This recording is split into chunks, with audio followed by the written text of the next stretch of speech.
აღმოსავლეთ ავღანეთში მომხდარი დამანგრეველი მიწისძვრისას დაღუპულთა რაოდენობა 1400-მდე გაიზარდა. დაშავებულია 3000-ზე მეტი მოქალაქე. ჯალალაბადის რეგიონულ საავადმყოფოში ასობით მძიმე დაშავებულია გადაყვანილი. თუმცა სამედიცინო დაწესებულებაში მათი მკურნალობისთვის საკმარისი რესურსი აღარ არის. ადგილზე ვითარებას ის ისართულებს, რომ თალიბანის მმართველობაში მოსვლის შემდეგ ბევრ კლინიკას დაფინანსება შეუჩერდა და დაიხურა. რუსეთმა, რომელიც თალიბანის ხელისუფლებას აღიარებს, საერთაშორისო საზოგადოებას ავღანეთის დახმარებისკენ მოუწოდა. 31 აგვისტოს ღამით მომხდარმა მიწისძვრამ ავღანეთის სოფლების ნაწილი სრულად გაანადგურა.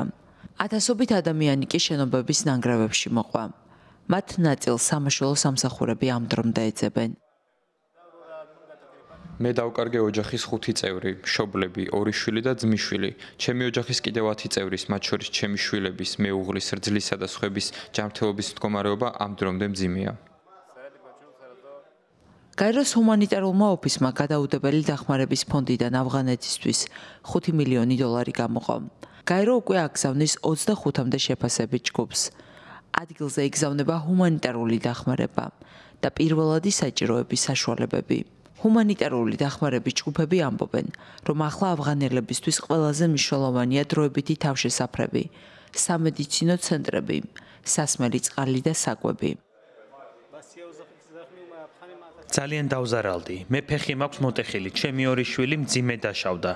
ერთი შედარებით მსუბუქად.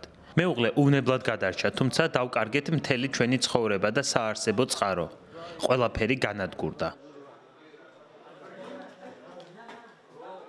დიდმა ბრიტანეთმა $1,300,000 უკვე გამოყო ჰუმანიტარული ორგანიზაციებისთვის, ხოლო ევროკავშირის სასწრაფო დახმარების ტვირთსა და $1,000,000-ზე მეც აგზავნის მიწისძვრით განადგურებულ ქვეყანაში. დახმარებისთვის მზაობა გამოთქვეს არაბთა გაერთიანებულმა საამიროებმა, ინდოეთმა და ჩინეთმა.